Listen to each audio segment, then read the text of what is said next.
Hey there, I'm Mark, in affiliation with Spectrum Pulse, and yeah, we finally got that post-album bomb week, along with a healthy dose of Taylor Swift, and it's Billboard BREAKDOwn. I don't remember. So yeah, again, it feels like the longer post-album bomb episode than I've been expecting for a while. Truthfully, I was hoping I'd have a little bit more time before getting to it, mostly because Olivia Rodrigo's coming next week, but also due to other projects for my main channel and elsewhere. But if the summer's finally going to pick up more steam with new and different songs, I'm mostly game for that, especially as it has already shaken up our top 10. In fact, let's not waste time. Let's get to it now. A brand new number one, and it should be absolutely no surprise from whom it's coming. I Knew It, I Knew You by Taylor Swift, linked to that new upcoming Toy Story movie. I'll get into the song a lot more later on, but it's plainly obvious that Swift threw a lot of industry muscle behind this soundtrack song, where it's not always been guaranteed. Dominant on sales and streaming with a huge proper radio push, including from Music Row. This was given more attention in promo than, well, some of the Life of the Showgirl singles.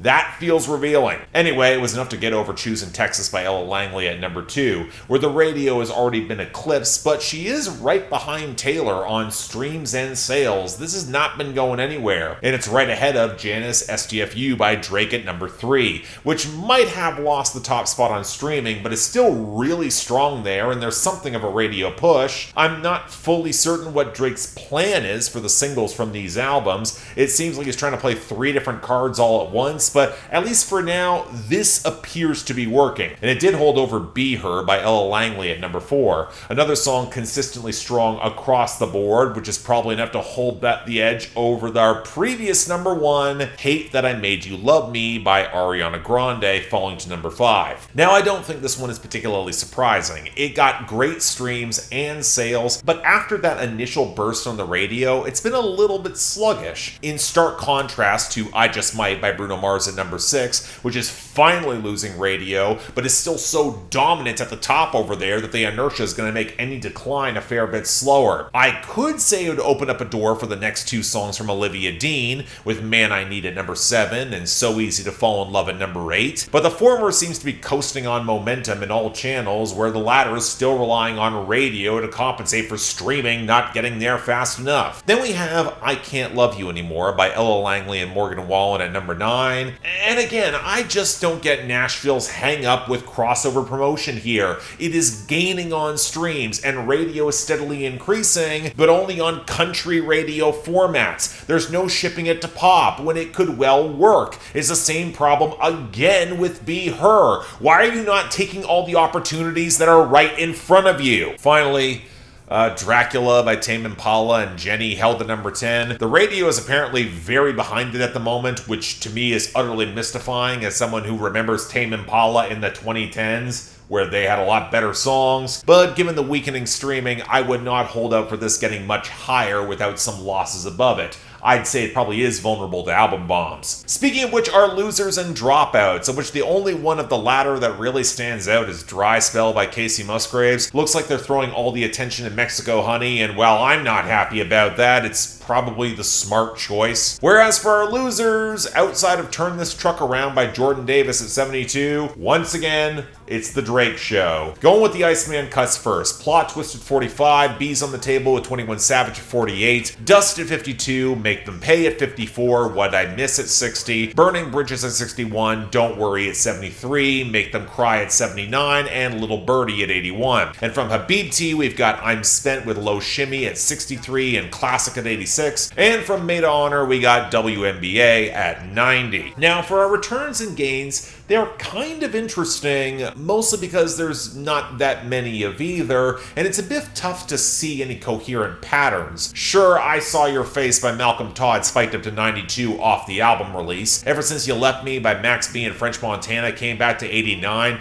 I'm guessing because of Nick's Fever in New York City, but House Tour by Sabrina Carpenter at 87? She put out a video for this months ago, and the radio has quietly been behind it. I'm just shocked that it got enough points to re-enter the Hot 100 now. Feels like too little too late. And the gains, well, I already mentioned Mexico Honey by Casey Musgraves getting a nice boost off the debut to 68, and it seems like the other gains are trying to prioritize on existing momentum, but for the life of me, I'm not really hearing the spark behind any of them. I guess for Cinderella by the late Mac Miller featuring Ty Dolla $ign to 31, there's some viral nostalgia, but what's the excuse for Spend Dat by Young Miami up to 34, or Don't Tell on Me by Jason Aldean at 51, or What You Need by Thames at 53. Again, I don't think this has been a good year for the Hot 100 at all, and the spate of these consistent gains kind of speaks to more of that, I hate to say it. But hey, let's try not to be that cynical. Maybe our new arrivals have more in the tank. We got a healthy list here,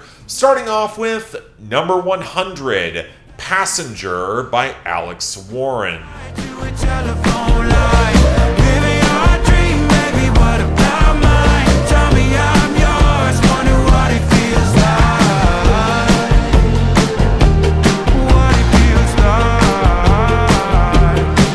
I can't be the only one who's getting a slightly uneasy feeling about that next Alex Warren album, provided you even cared more deeply beyond Ordinary in the first place, of which I'm increasingly less certain was so for the majority of people. I mean, Fever Dream caught on for its flagrant native-era One Republic riff and having a little bit more sticking power than I expected. It was a decent, if not good, song. But Fine Place to Die mercifully did not stick around, and with this, okay, there's a part of me that wants to draw the One Republic parallel again, this time to their increasingly formulaic early 2020s material with the spongy drums and the vocal overdubs, some of the choppy bounce of the guitars, and the incredibly stock chord progression, where of course there are the hand claps, but the backing vocals contribute to a much more loose and ruckus sound that I'll admit is a better fit for Alex Warren's rougher vocal tone, and I did like the occasional spike of faded electric guitar. But it's the content where this starts getting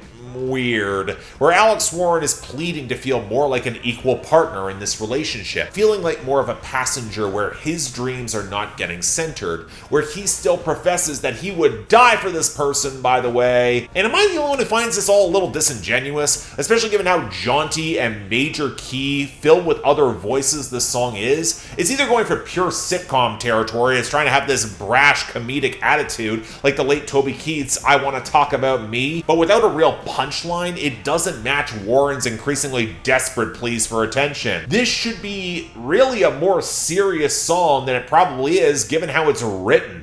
So yeah, there are things I could maybe appreciate about it, but I got the impression this is going to piss off a lot of people, and if it lasts, land on a fair few worst of the year list. I'm not sure I would blame them. Number 98, Cowgirl by Shabuzzi. Wild little cowgirl, shoot 'em up, darling, man. I wanna see you dance. Baby got something in the bag, some serious. Shotgun beer, she don't even know who beer it is, man. Let me see it. Wild little cowgirl, I wanna see you dance.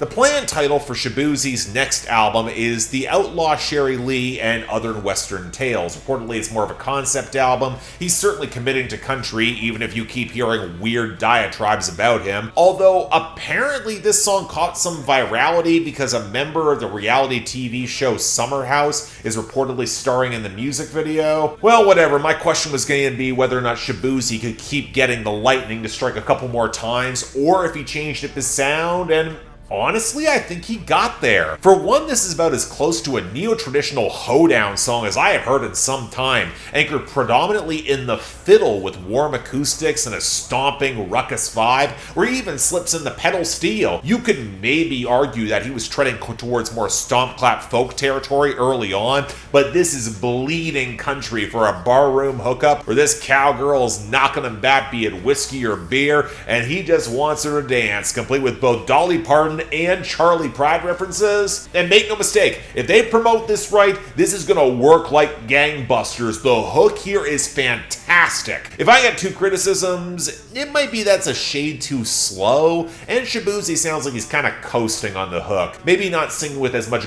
gusto as I would prefer, especially as he does have great pipes. But really, I wouldn't be surprised if this wound up absolutely huge. It is catchy as all hell. Shaboozey is the real deal, y'all. Get on board. Number 97, Difficult Love by Malcolm Todd. Take it all, you wanna take it and run, you make it difficult, and I like difficult love, difficult love. I was so worried that Malcolm Todd was going to get an album bomb thanks to the traction that he's seen all year. But not only did we only get one new song, we got a new Steve Lacy track debuting even higher. We'll get to that in a bit, but of course I was gearing up for this to suck, and wow, congrats on living down to that. The hideous synth alongside the goopy guitars is fucking atrocious. And that's before we get Malcolm Todd's awful preening delivery that for some reason he strips down to this bare bones acoustic bridge that makes me want to projectile vomit. Again, I keep going back to Malcolm Todd's wisp of a voice, but the smarm dripping from every phrase makes my skin crawl. Made all the worse because this is a song about a troubled reconnection that he cannot get enough of, where he's savoring this hookup only for the bridge to show just enough self-awareness to realize all this is a bad idea, because overcomplicating is your favorite pastime. Dude, you have her in your bed. You are clearly enjoying your ego rush, so you going bitch to punctuate that god-awful bridge tells me everything I need to know about you being a total asshole. What's obnoxious is that you can't even enjoy the villainy. There are plenty of acts who are going to play the bad guy, the antagonist, but Malcolm Todd sounds like he perpetually needs his inhaler, and if you threaten to punch him in the face for half the shit he does on his songs, he'd do the little baby birthday boy routine. This is goddamn atrocious. I question anyone who tries to defend this garbage. Next, number 96, Kingdom of Fear by Cameron Whitcomb. Under my skin, I'm not okay. Honey, I've been scared to death, looking in the mirror. Just another day in the kingdom of fear.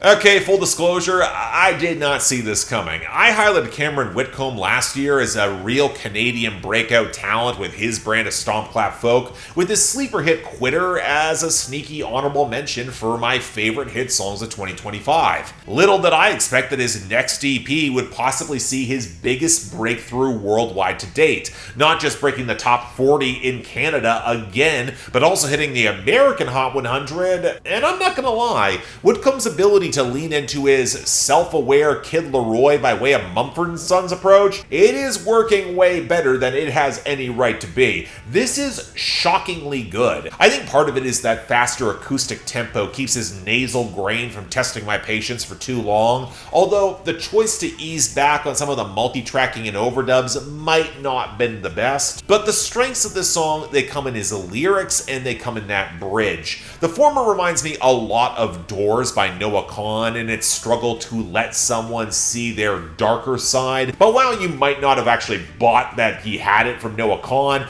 I absolutely hear Whitcomb's melodramatic angst and his desire to not hurt other people around him. Like with Quitter, I really appreciate when someone acknowledges that healing or the process choosing not to's got its messy side effects, and the panic of this song sells his fear really well. Then there's the bridge, where with every yelp he sounds like he's constantly on the cusp of being thrown off balance and increasingly desperate. I mean, I'm not sure it fully works, but for the song's mood and desperation, I think it fits. Again, I can very clearly hear when someone wants to do like something that Noah Kahan is already doing, and let's be honest, doing better, but Whitcomb has a lane, and I think this is pretty good.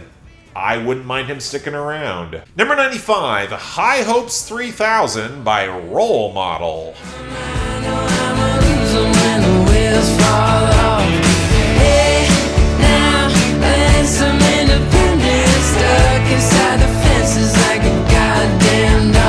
I honestly don't even know where to begin with when talking about Role Model. I think for some strange reason I kept associating him with Confidence Man in my head thanks to stage names that aren't revealing him much of anything. I know that's wrong, but apparently this guy was a rapper in the late 2010s. He got put on by Mac Miller shortly before he died. He later switched over to bedroom pop, and he scored some tangible virality from his second album with probably his best known song in Sally When the Wine Runs Out, which I kept expecting to eventually hit the Hot 100, but it never did. Now that song, whatever gesture towards country, felt a little bit pitiful, I must admit, but that actually kind of fits the vibe for a song that's trying to keep the girl around by buying her drinks so her affection does not disappear when the wine runs out, but alright, whatever. This is the lead-off single for his third album, and why is my first thought a song like Keep Your Hands to Yourself by the Georgia Satellites, maybe a little bit of the B-52s, or at least tapping into some of that throwback vintage rock and roll textures that proliferated in the 80s that were mimicking the 50s. You certainly hear some of that in the jaunty pianos, the weedy guitar, the pop soul backing vocals, even if Role Model doesn't really impress me all that much with his vocal presence. Although that could certainly work for a song all about being stuck in the empty, hedonistic life cycle of Los Angeles, where he's just desperately searching for the hope of something or someone better. This isn't even about searching for love, it's the hope of connection and maybe starting to understand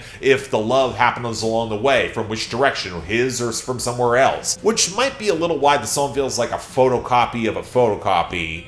But maybe that's what keeps me a little at a distance from it. I don't know, there's certainly a level of self-aware detachment and irony around Role Model's whole shtick, where I can feel the tangible distance from a more potent emotion, especially when you call a song High Hopes 3000 to differentiate it from the Panic at the Disco. Rather unfortunate radio staple. But yeah, I gotta be honest, I was kind of struggling to get into it, but I get why it's here. Next, number 93, Bloodstream by Alyssa Grace. Anymore, and I'm craving you to change for me.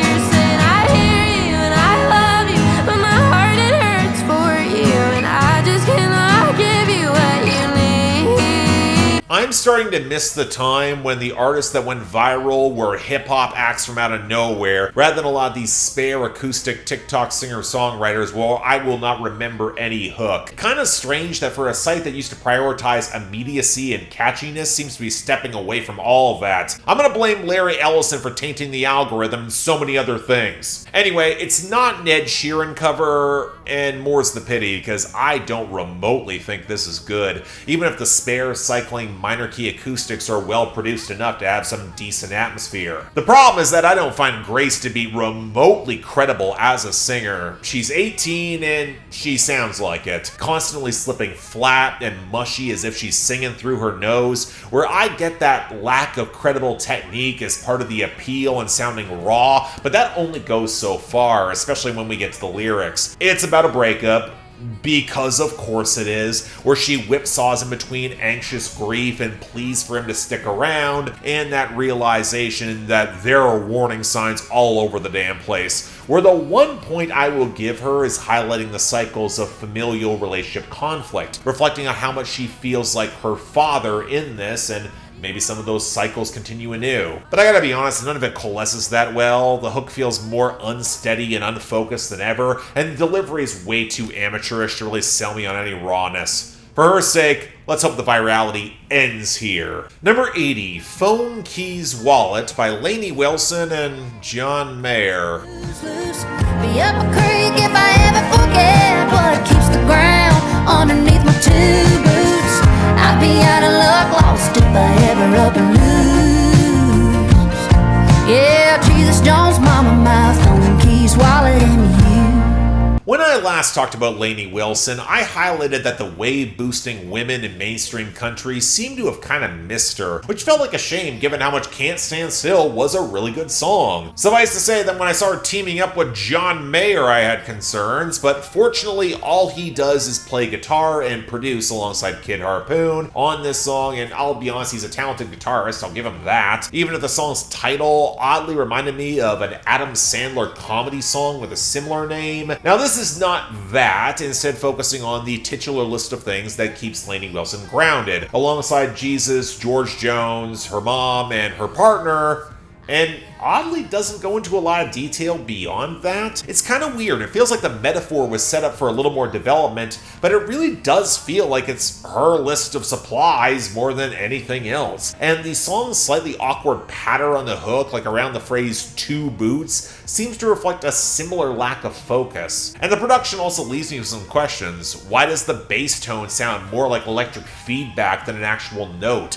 Why are the drums so limp? Why did Kid Harpoon add some of those watery flutters around the reverb guitars? I mean, at least John Mayer's solo is decent, but if that's all you gotta go for, man, I had higher hopes for Lainey Wilson. This is just not getting there.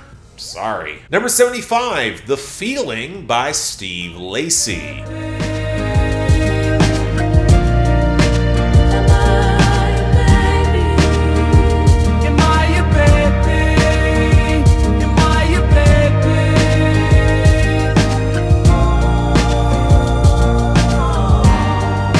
Alright, enough with the Malcolm Todd. We got the genuine article back after years away, and this is where I remind a bunch of you that I was never really that high on Steve Lacy as everyone else was. I get the appeal. I appreciate the interesting blend of sounds that he has. It certainly has a lot of personality, but Bad Habit never quite worked for me as much as it did apparently, again, everyone else, and his 2022 album, Gemini Rights, was not that much better. But okay, with this, okay, I hear the vision, I appreciate it, from the sinuous bass synth to the gauzy elements and the shuffling drums. Definitely hear a little bit of what the internet once brought to the table within Odd Future, along with reminding me of some shaggier Miguel songs, alongside Steve Lacy's voice and overdubs having a little bit more body, some winsome poise in the song slowly opening up. He doesn't sound as bad as he did on Bad Habit, at least to me, but of course that runs straight into the content, where Lacy's full-on pining for this ex that might have let them go,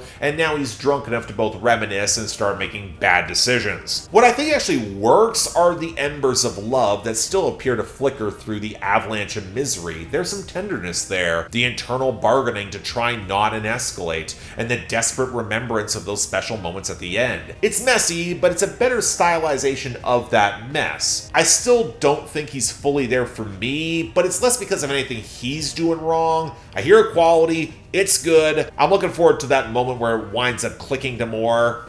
We'll see. Number 66, Rubberz by Fenix Flexin. Through the night, still seeing your face in the glass. Why do you call when you're short on cash? Can't sleep through the night. I'm losing my mind tonight. Oh, what do you know? We actually did get a rapper breaking through this week for the first time. Although with Fenix Flexin, it probably could have happened years earlier. He's been putting out mixtapes and been in groups going back to 2019 into some well-known within West Coast regional circles, including his debut album in 2024. I bring this up because the buzz around this song's been weird, highlighting how he's putting on a British accent with people making comparisons to the Smiths, such as an incongruous fusion that folks were saying that it had to be coming from AI. I'm not sure I fully believe that, mostly because he's done way too much to promote this song. Why do that for some AI slop? And even then, I'm not sure I've heard generative AI could come up with something this weird. Hollowed out elegant 80s synths with a lockstep drum machine with Fenix Flexin doing a grainy Morrissey impression. If there's AI anywhere, it's how clumsily touched up the vocals are, as he talks about his usual flexing alongside the longing for some mystery woman. If anything, it feels a little like someone was making a parody of what they thought the Smiths in the 1980s would sound like now, except straight, minus Johnny Marr and a little bit less flamboyant. And yet I don't hate this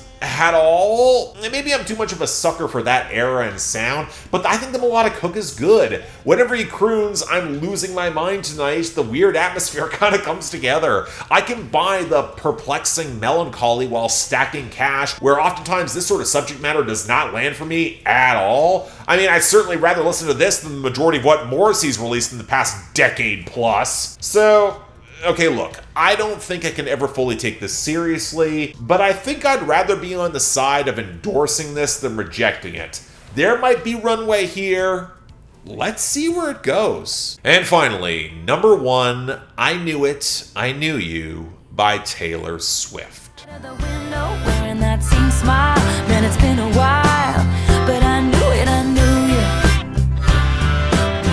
I knew it, I knew you. The odd thing about Taylor Swift making a soundtrack hit isn't that she's doing it, it's that she usually tries harder than she needs to instead of just going through the motions for the corporate check. I remember that song she did for Where the Crawdads Sing that was way more developed and produced and well written than she had any right to be. Granted, if Swift happened to see what happened for Billie Eilish when she contributed something heartfelt to the Barbie movie and thought, well, I could do that too, I wouldn't be surprised. Shame that this song is more immediately reminding me of the jaunty, upbeat soundtrack crossovers like Happy and Can't Stop the Feeling from the mid-2010s, where if I'm being honest, it's never been a lane where Taylor Swift has excelled. It's not quite me territory, but it's closer than it should be. What's attracted a lot of attention is the fact that this is more of a country song with its gentle acoustics and harmonica and faint mellotron. Probably the reason why Nashville was so overjoyed to give it so much of a radio support, and thus her return to the genre, but it's paired with Jack Antonoff's production.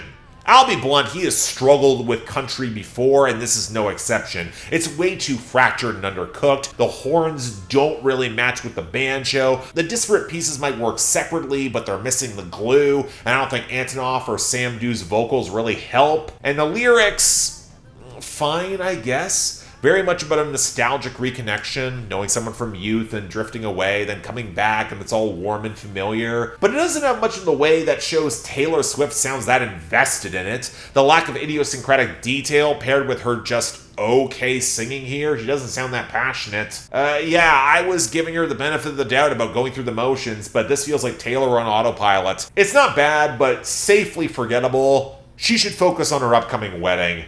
Don't waste time with this. Anyway, that was a long week, and thankfully the best and the worst, they fall out fast. Latter group, Difficult Love by Malcolm Todd was fucking excruciating, with dishonorable mention going to Bloodstream by Alyssa Grace. Best of the week, yeah, for me, Cowgirl by Shabuzzi, followed by Kingdom of Fear by Cameron Whitcomb as the honorable mention. And y'all would be a little surprised how close Steve Lacy and, yeah, Fenix, Flexin were in contending. Next week, though, looks like it's Olivia Rodrigo in a really big way. That should be a lot of fun. Stay tuned for that. But until then, I'm Mark. You're watching Billboard Breakdown, affiliated with Spectrum Pulse.